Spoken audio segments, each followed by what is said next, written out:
নমস্কার বন্ধুরা, সবাইকে মহা সপ্তমীর অনেক অনেক শুভেচ্ছা, অভিনন্দন। আজ মহাসপ্তমী। দুর্গাপূজা বাঙালির শ্রেষ্ঠ উৎসব।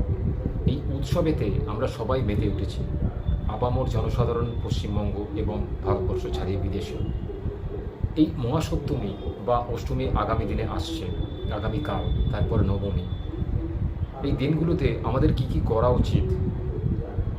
আজকে সপ্তমী, গতকাল গেছে ষষ্ঠী, তো কালকে আসছে অষ্টমী। এই অষ্টমীতে আমরা কি খেতে পারি বা কি খেতে পারি না। অষ্টমী অর্থাৎ মায়ের ভোগ রান্না হয়। তো এই দিনকে নিয়ম, বিশেষত বাঙালি যারা আছে তাদের নিয়ম যে ঘরেতে আমিষ খাওয়ার খেতে নেই, লুচি তরকারি বা নিরামিষ খাওয়ার খেতে হয়। তো এতে অনেকের মনে হতে পারে যে আমি তো নিরামিষ খাচ্ছি, তাহলে আমি অনেক কিছুই খেতে পারি বাইরে বেরিয়ে, যেটাতে মাছ মাংসের ছোঁয়া নেই সেরকম জিনিস আমি খেতে পারি।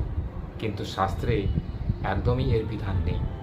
নিরামিষ মানে নিরামিষ, মানে সাত্ত্বিক আহার, যাতে কোনো তামসিক জিনিস মেশানো থাকবে না, অর্থাৎ যাতে উগ্র গন্ধ বা উগ্র কিছু ভেষজ জিনিস মেশানো থাকবে না, বা যাতে আপনার শরীরের মনে একটা নতুন উন্মাদনার সৃষ্টি হয়, যাতে মায়ের আরাধনা আপনি না করতে পারেন, এরকম ধরনের জিনিস না খেতে শাস্ত্রে বিধান দেওয়া আছে। এই দিনেতে আপনাকে ঠিক হবে, উচিত হবে যে বাড়ির কোনো রান্না করা খাবার খাওয়া। বাইরে বেরিয়ে আমরা তো অনেকে খাই, কিন্তু বাড়ির রান্নার মধ্যে যে সাত্ত্বিকতা থাকে সেটা বাইরে হোটেলের রান্নার মধ্যে কিন্তু পাওয়া যায় না।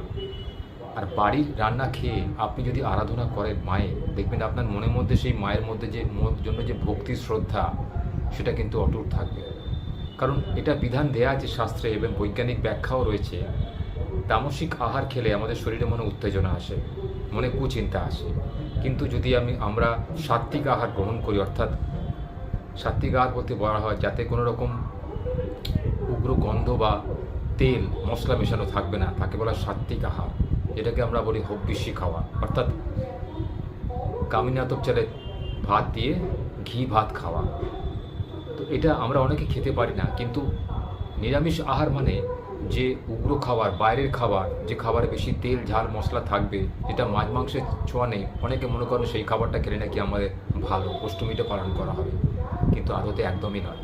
আসল হচ্ছে বাইরের খাবার না খেয়ে ঘরের মধ্যে তৈরি করা খাবার, যেটা স্বয়ং আপনার মা, কাকিমা বা আপনার স্ত্রী মায়ের ভক্তি শ্রদ্ধা মনে নিয়ে যারা রান্না করেন, সেই রান্না খেলে আপনার যে উপকার হবে, সেই উপকারটা কিন্তু বাইরে খাবার খেলে হবে না। আর দেবী দুর্গার আরাধনা করতে গেলে, অষ্টমীতে অঞ্জলি দিতে গেলে কিন্তু আপনাকে এই নিরামিষ খাবার খেতেই হবে। অষ্টমীতে কিন্তু নিরামিষ আহার খাওয়ারই নিয়ম। আশা করছি আপনারা